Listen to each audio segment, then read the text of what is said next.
Há 2 anos atrás eu resgatei todos os meus investimentos para comprar casa, carro, móveis e criar uma estabilidade financeira. E hoje estou vendendo tudo para ir morar na Europa. Mas e se eu não tivesse resgatado meu patrimônio? Quanto que ele valeria hoje? Será que eu teria feito bons investimentos ou será que eu teria me arrependido? Então fique aí, porque no vídeo de hoje eu vou mostrar ativo por ativo o que aconteceu com cada investimento que eu fiz há 2 anos atrás. E já te adianto, eu tive bons resultados, mas também tive alguns prejuízos gigantescos. Fala pessoal, beleza? Então sejam bem-vindos ao Projeto Investidor e esse é mais um vídeo do quadro Rumo aos 100 mil, onde eu compartilho com vocês toda a minha vida financeira, minhas decisões, meus aprendizados e também meus erros. E bom, esse vídeo aqui não é nenhum tipo de achismo, tá? É uma simulação baseada nas minhas próprias decisões financeiras e na minha própria estratégia de investimentos. Então, para levarmos em consideração, eu vou explicar para vocês alguns critérios que vamos adotar aqui nesse vídeo. O primeiro deles, que eu não considerei novos aportes e nem reinvestimento de dividendos. Afinal, eu resgatei meus investimentos. Segundo, eu considerei manter ativos que fazem parte da minha estratégia de longo prazo. E terceiro, eu considerei vender algumas empresas quando elas atingissem o preço-alvo determinado por mim. Afinal, a gente compra a empresa na bolsa esperando que as empresas se valorizem. E quando elas se valorizem, a gente pode vender ou não. Então, eu tinha assim algumas empresas que eu iria considerar a venda e também algumas situações que acontecem no decorrer da história, que vocês vão ver no vídeo. Então, na época, eu gravei um vídeo, por sorte, realizando todas as operações de venda. Eu utilizava ainda o Nuinvest, agora a gente vai poder acompanhar todas as vendas que eu realizei na época. E dito isso, eu vou colocar passando aqui no canto. Então, meu patrimônio na época era de R$ 15.237,18. E eu tinha em caixa R$ 1.000, 190,70 e também investido eram R$ 14.046,48. Então, para não ficar um vídeo tão longo e cansativo, eu vou deixar as operações passando aqui do lado, enquanto eu vou comentando sobre a empresa, quanto eu tinha de patrimônio inicial e quanto eu tinha de patrimônio final, e se eu recebi algum dividendo. E no final, a gente faz a soma de tudo para ver realmente quanto que eu teria lucrado ou perdido. Bom, então para começar, vamos primeiro para ativos que eu jamais venderia. Como eu falei com vocês, são ativos que têm excelentes fundamentos e fazem parte de uma estratégia de investimento para longo prazo. E até algumas empresas que pagam bons dividendos. Então não faz muito sentido vender. Bom, e a primeira delas então é o Banco do Brasil, que eu tinha 26 ações a um preço médio de R$ 23,72 e um patrimônio inicial de R$ 616,72. E por mais que chegou a subir 21% num período, hoje, no dia de hoje, eu acumulo um prejuízo de 7%. Só que o Banco do Brasil pagou 9,5% de dividendos. Então, podemos considerar que ficou num 0 a 0, sem lucro e sem ganho de patrimônio. E outra empresa é a antiga Transmissão Paulista, hoje com o código ISAE4, né, ela mudou de código, onde eu possuía 27 ações a um preço médio de R$ 22,77. É o patrimônio inicial de R$ 614,79 e no período foram 24% de dividendos, mais 20% de valorização sobre a cota no dia de hoje, que resultaram num patrimônio final de 885,29. E a próxima empresa é uma seguradora que eu gosto bastante, é a iSoluções. Então eu possuía 101 ações a um preço médio de R$ 6,33, totalizando R$ 639,33 de patrimônio inicial. E considerando os 12% de dividendos que ela pagou, mais 44,7% de valorização da cota no período, nossa valorização seria de 56,7% no total, com o patrimônio de hoje em R$ 1.001,83. E a última empresa de ações, né, que eu não venderia seria a Klabin,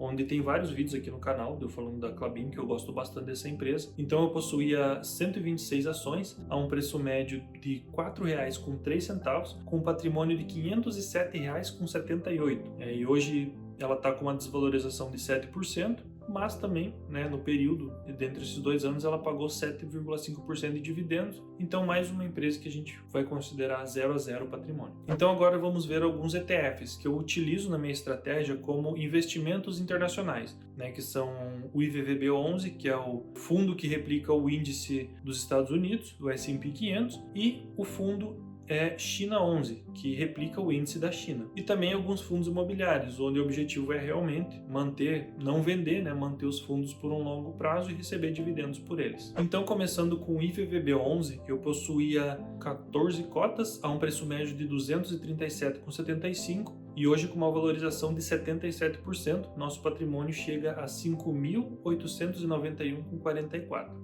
E também, claro, o índice da China, que é o China 11, onde eu possuía 82 cotas, a um preço médio de 6,11. E hoje, com a valorização de 44%, nosso patrimônio seria de 721,46. E agora, para os fundos imobiliários, acho que o primeiro e o mais queridinho da bolsa é o MXRF11, onde eu possuía 67 cotas, né? Vamos considerar 1% de dividendos mensais, totalizando 24% de dividendos nesses 2 anos. Então, nosso patrimônio hoje seria de aproximadamente R$ 789 e só. Agora, para o fundo VILG11, ele paga um pouco menos de dividendos, que no período foram cerca de 19,2%, e como eu possuía apenas 7 ações, nosso patrimônio seria hoje de aproximadamente 843,91. E para o fundo RECT11, que é um fundo que eu gosto bastante também, ele teve numa fase ruim no momento, mas já voltou a subir bastante, né? Eu possuía 35 cotas a um preço médio de 49,42. E nesse fundo, né, a gente teve uma grande desvalorização, só que voltou a subir a cota. Então foram 22% de prejuízo sobre a cota, mas no período ele pagou cerca de 24% de dividendos. Vamos considerar 0 a 0 e o patrimônio de R$ 1.743,70. E agora aqui uma baita de uma confusão, né? O antigo BCFF11. Não sei se algum de vocês vai lembrar desse fundo, já comenta aqui embaixo, que é um fundo sobre fundos, famoso FOF, que ele fez uma fusão formando o atual BTHF11. Para o antigo BCFF11 eu fiz as conversões, nosso patrimônio era de 922 e depois das conversões eu cheguei a um total de 83 cotas com um preço de R$ 8,89 no dia de hoje. E considerando também os dividendos que foram pagos no período, nosso patrimônio ficaria em algo próximo a R$ 915, com uma valorização de 31%. E o último fundo imobiliário, não menos importante, era o HSML11, onde eu possuía 7 cotas. O fundo teve uma valorização de 17% sobre o meu preço médio em um curtíssimo período de tempo. E como essas valorizações, esses movimentos do mercado não acontecem com tanta frequência, quando acontecem, eu costumo, na minha estratégia, aproveitar esses movimentos. Então, como foi uma valorização grande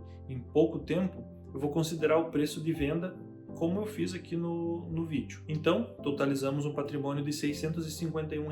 Então, como eu havia falado, realizar a venda de algumas empresas com lucro ou prejuízo também faz parte de uma estratégia de investimento. E nesse caso, aconteceu com 3 empresas, onde determinamos um preço-alvo e ele foi atingido. Assim, realizamos a venda. E a primeira delas, então, foi a Sanepar, onde eu possuía 163 ações a um preço médio de R$ 3,77 e o meu preço-alvo era de R$ 6,30. Então, em setembro de 2024, chegou nesse valor e realizamos a venda, com cerca de 67% de lucro, e sem considerar os dividendos, porque também é uma empresa que paga dividendos anualmente. Então nosso patrimônio ficou em cerca de R$ 1.026,90. E para vocês terem noção, a empresa hoje está valendo cerca de R$ 7,90 por ação. Então nem sempre a gente acerta, né, a hora exata que a gente vai realizar uma venda. Por isso é bom e importante a gente ter muito claro na nossa estratégia quando isso vai acontecer. E na sequência temos então a Marfrig, que hoje se fundiu com a BRF. Eu possuía 67 ações a um preço médio de R$ 11,07 e o meu preço-alvo era de R$ 20.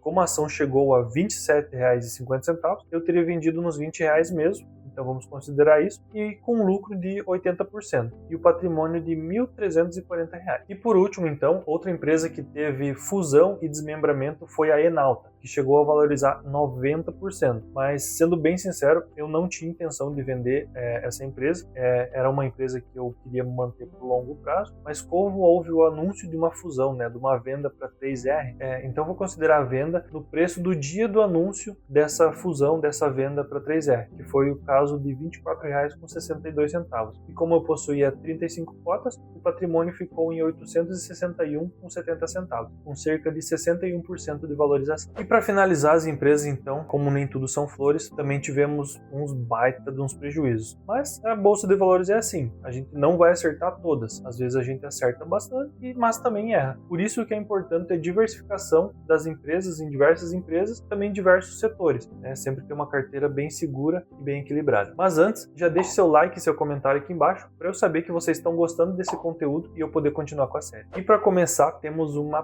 pancada.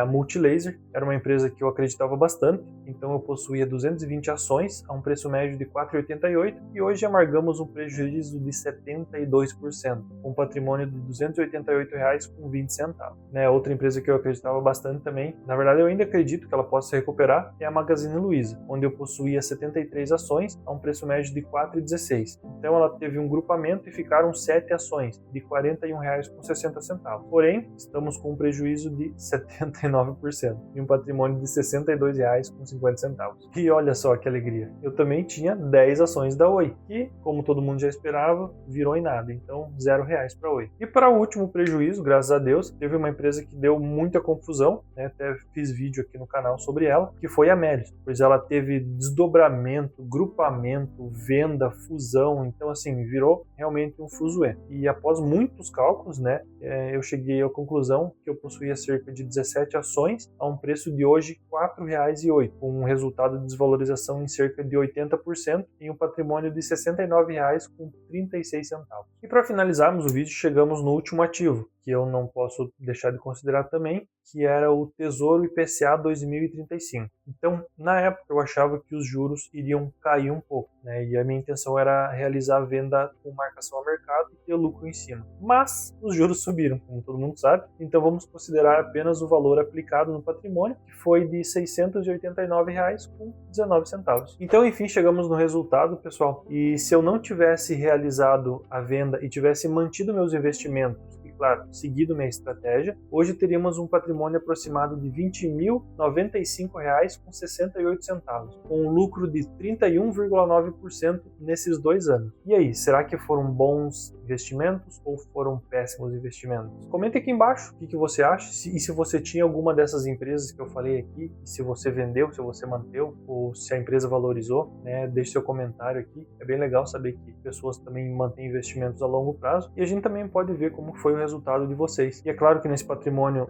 vale lembrar que eu considerei também o caixa, eu falei no início, então como eu tinha no início, eu adicionei o valor do caixa no final também, para ficar justo. E é claro também que isso foi apenas uma simulação, baseado no que eu acho que eu teria feito, na minha estratégia e nos meus princípios. Mas mesmo eu tendo vendido essas empresas, eu transformei elas em patrimônio real, como casa, carro, e agora nosso intercâmbio para a Irlanda. Então acho que cada decisão é muito particular, individual, e eu acho que vai ser muito legal essa nova fase da nossa vida. Então, se você gostou desse vídeo, não se esqueça de se inscrever no canal, deixar o seu like aqui embaixo, porque somos um canal pequeno e seu like, seu comentário ajuda bastante o canal a crescer, e também você vai receber os próximos vídeos da série ou das outras séries da nossa jornada que a gente vai ter. E obrigado por quem assistiu até aqui, até o próximo vídeo. Falou!